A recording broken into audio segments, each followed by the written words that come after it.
अस्सलाम वालेकुम फ्रेंड्स। मैं जो सीरीज़ हमने स्टार्ट की थी मीटोलॉजी अपकमिंग पीएमडी टेस्ट के लिए, उसके पार्ट नंबर 7 के साथ मैं मोहम्मद दानियाल आरिफ एक दफ़ा फिर आपके सामने हाजिर हूँ।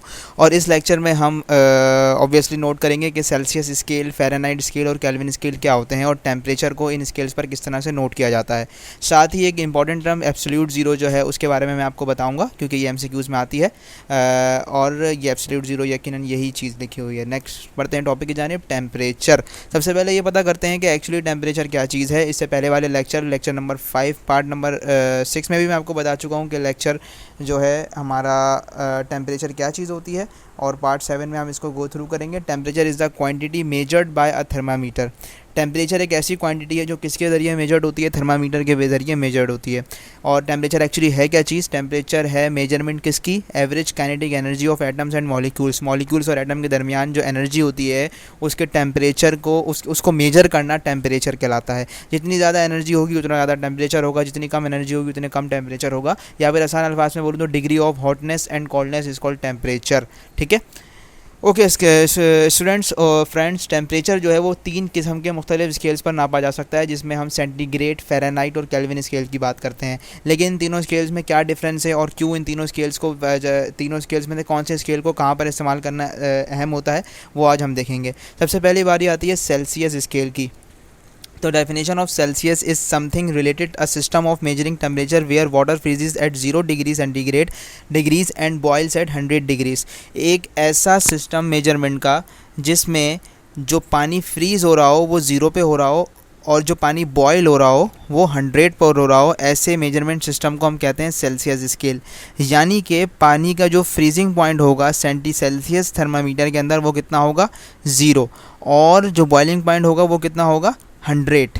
अब इनके जो डिवीजन्स हैं उनको हम डिग्री कहते हैं, और 0 से लेके 100 के दरमियान 100 डिग्रीज़ होते हैं, यानी कि 1 डिग्री की एक मेजरमेंट होती है। 0 डिग्री सेंटीग्रेड, 1 2 3 4 5 6, इस तरह से 0 से लेके 100 में 100 डिग्रीज़ होते हैं। ओके स्टूडेंट्स, नेक्स्ट है हमारे पास फ़ारेनहाइट स्केल। फ़ारेनहाइट स्केल में क्या है कि ऐसा मेजरमेंट जिसमें पानी का जो फ्रीजिंग पॉइंट है वो वो 32 हो, ठीक है, और जो बॉइलिंग पॉइंट है वो कितना हो? 212। यहाँ पर हमने क्या देखा था कि पानी का फ्रीजिंग पॉइंट 0 और बॉइलिंग पॉइंट 100, जबकि फ़ारेनहाइट में फ्रीजिंग पॉइंट 32 और बॉइलिंग पॉइंट 212 यानी कि 212। यहाँ पर 0 से 100 के दरमियान 100 डिवीजन्स थे, जबकि यहाँ पर 32 से 212 के दरमियान हमारे पास 100 से ज़्यादा डिवीजन्स मौजूद हैं। अब कितने डिवीजन्स हैं? आप 212 में से 32 को माइनस कर लें तो आपके सामने डिवीजन्स आ जाएंगे। ठीक है, 212 और 32, जब 212 में से 32 को आप माइनस करेंगे तो आपके पास जो भी डिवीजन्स निकल के आएंगे वो उतने डिवीजन्स इनके पास होते हैं। अब क्या चीज़ है जनाब यहाँ पर कि ऐसा स्केल, ऐसा मेजरमेंट ऑफ स्केल जिसमें 32 डिग्री पर हमारा जो है पानी फ्रीज़ होता है और 212 पर जो है पानी बॉयल होता है, ऐसे सिस्टम को हम फ़ारेनहाइट स्केल कहते हैं। और फ़ारेनहाइट स्केल का जो मेजरमेंट का जो यूनिट होता है उसको हम कहते हैं डिग्री फ़ारेनहाइट। जिस तरह से सेंटीग्रेड में डिग्री सेंटीग्रेड होता है, वैसे ही फ़ारेनहाइट में डिग्री फ़ारेनहाइट होता है। नेक्स्ट है हमारे पास केल्विन स्केल। केल्विन स्केल में जो स्केल टेम्परेचर जो हमारे पास स्केल स्टार्ट होता है वो होता है -273 से।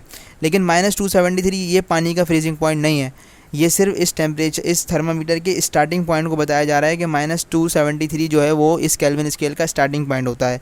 जबकि इस स्केल पर पानी का जो फ्रीजिंग पॉइंट होता है वो होता है 273 और जो बॉइलिंग पॉइंट होता है वो 373। अगर आप देखें तो इसके फ्रीजिंग और बॉइलिंग पॉइंट में भी 100 का डिफरेंस है पूरे। तो ये भी सेंटीग्रेड की तरह 100 डिवीजन्स पर, इसका डिवीजन भी सेंटीग्रेड के डिवीजन के बराबर होता है और एक डिवीजन 1 डिग्री के बराबर होता है। लेकिन इसका यूनिट डिग्री केल्विन नहीं होता, सिंपल केल्विन होता है। सेंटीग्रेड के लिए आप डिग्री सेंटीग्रेड इस्तेमाल करते हैं, फ़ारेनहाइट के लिए डिग्री फ़ारेनहाइट, जबकि केल्विन के लिए डिग्री केल्विन नहीं बल्कि सिंपल केल्विन इस्तेमाल होता है। Okay, next is absolute zero. तो स्टूडेंट्स, ये जो केल्विन स्केल है इसके अंदर जहाँ से इसकी स्टार्टिंग पॉइंट है -273, इस -273 को हम कहते हैं एब्सोल्यूट ज़ीरो। ठीक है स्टूडेंट्स, ये जो केल्विन स्केल का स्टार्टिंग पॉइंट है -273, इस -273 को हम कहते हैं एब्सोल्यूट ज़ीरो। एब्सोल्यूट ज़ीरो एक ऐसा टेम्परेचर होता है जहाँ पर थ्योरेटिकली मॉलिक्यूलर मोशन बंद हो जाता है, बिल्कुल स्टॉप हो जाता है। जैसा कि आपको पता है कि लिक्विड के अंदर थोड़ी मूवमेंट होती है, गैस के अंदर ज़्यादा मूवमेंट होती है, जबकि सॉलिड पार्टिकल्स जो हैं वो वाइब्रेटरी मोशन में होते हैं। लेकिन उसका टेम्परेचर गिराते गिराते आप इतना गिरा लें कि केल्विन स्केल में वो बराबर आ जाए -273 के, तो ऐसे टेम्परेचर को हम कहते हैं एब्सोल्यूट ज़ीरो। और इस टेम्परेचर पर थ्योरेटिकली यानी कि थ्योरेटिकली ऑटोमेटिकली जो है वो जो मॉलिक्यूल्स की जो वाइब्रेटरी मोशन होती है वो भी स्टॉप हो जाती है। तो ऐसे टेम्परेचर को, जहाँ पर वाइब्रेटरी मोशन भी स्टॉप हो जाए, ऐसे टेम्परेचर को हम एब्सोल्यूट ज़ीरो कहते हैं और वो केल्विन स्केल में -273.15 केल्विन के बराबर होता है। अब ज़रा मुआवजा कर लें, अब कंपैरिजन कर लें तीनों स्केल्स का। तो फ़ारेनहाइट, सेल्सियस और केल्विन। फ़ारेनहाइट स्केल में, सेल्सियस स्केल में और केल्विन स्केल में क्या फ़र्क है? देखें, वाटर फ्रीज जो हो रहा है वो सेंटीग्रेड में 0 डिग्री सेंटीग्रेड पर, लेकिन फ़ारेनहाइट में 32 फ़ारेनहाइट पर, जबकि केल्विन में 273 केल्विन पर। ओके, वाटर जो बॉयल हो रहा है सेल्सियस में 100 डिग्री सेंटीग्रेड, फ़ारेनहाइट में 212 फ़ारेनहाइट, जबकि केल्विन में 373 केल्विन। बात की जाए एब्सोल्यूट की, तो मैंने आपको केल्विन के बारे में बताया था कि -273 जो होता है, जिसको हम एब्सोल्यूट ज़ीरो भी कहते हैं, ये हमारा जो है एब्सोल्यूट ज़ीरो होता है। जबकि सेल्सियस में जब आप नीचे आओगे तो -273 मिलेगा और फ़ारेनहाइट में नीचे आओगे तो -469 आपको मिलेगा। ओके स्टूडेंट्स, इसी के साथ हमारा आज का लेक्चर ये क्लोज़ हुआ। नेक्स्ट लेक्चर में मैं आपको बताऊंगा कि किस तरह से टेम्परेचर की कन्वर्जेंस की जाती है अगर फ़ारेनहाइट से सेंटीग्रेड में जाना हो और सेंटीग्रेड से फ़ारेनहाइट में जाना हो, क्योंकि ये एमसीक्यूज़ में लाजमी आता है। आपको कोई ना कोई एक स्केल दिया जाता है, स्केल में रीडिंग दी जाती है और कहा जाता है कि बताइए ये कितने, दूसरे स्केल में इसकी रीडिंग कितनी होगी। तो इंशाल्लाह नेक्स्ट लेक्चर के साथ मिलते हैं। अपनी दुआओं में याद रखिएगा। अल्लाह हाफ़िज़।